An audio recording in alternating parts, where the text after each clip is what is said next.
युगलं प्रणमामि मूर्धना भूतं सरस्य महदान्वयभक्तनाथ श्रीभक्तिसारकुलशेखर योगिवाहा भक्ताङ्घ्रिरेणुपरकालयतीन्द्रमिश्रः श्रीमद्वराङ्कुशमुनिं प्रणतोऽस्मि नित्यम् गुरुमुखमनधीत्य प्राहवेदानशेषा परिवृत्तं शुल्कमानादुका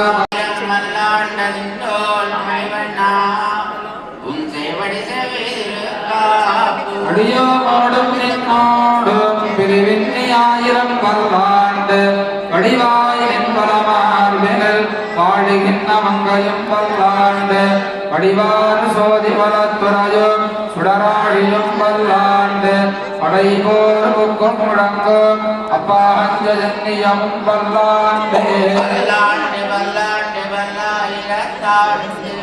பலவோடி நூறாயிரம் மல்லாண்டோல் மணிவண்ணா செய்வடி செவ்விதே.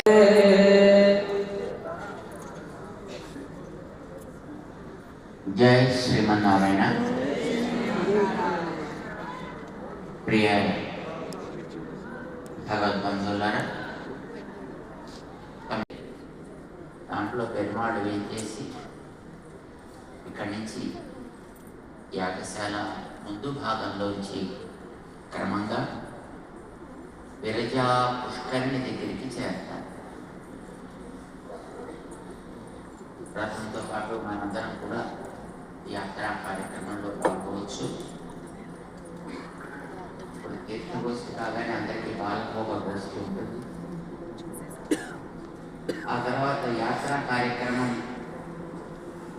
వస్తున్నారట చూద్దాం. విరజా పుష్కరిణి దగ్గరికి చేరిన తదుపరి అక్కడ చక్రతీర్థం ఉంది.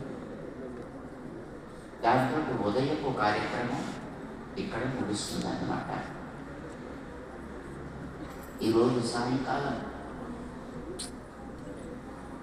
విష్ణు సహస్రనామ స్తోత్ర పారాయణ పూర్తయిన తరువాత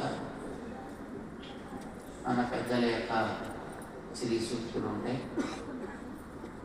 ఈరోజు విశేష కార్యక్రమం అనేది ఉండదు. కార్యక్రమానికి నవాన్నికం అని అంటారు కనుక ఈవేళే పూర్తి అయినట్టు తీర్థవారితోటి మనకి ఉత్సవం పూర్తయినట్టు ఇక్కడ బయటికి. అయితే యాగశాలలో కార్యక్రమం రేపు ముగుస్తుంది. యాగశాల ఉదయపు ఆరాధన పూర్ణాహుతి అయిన తదుపరి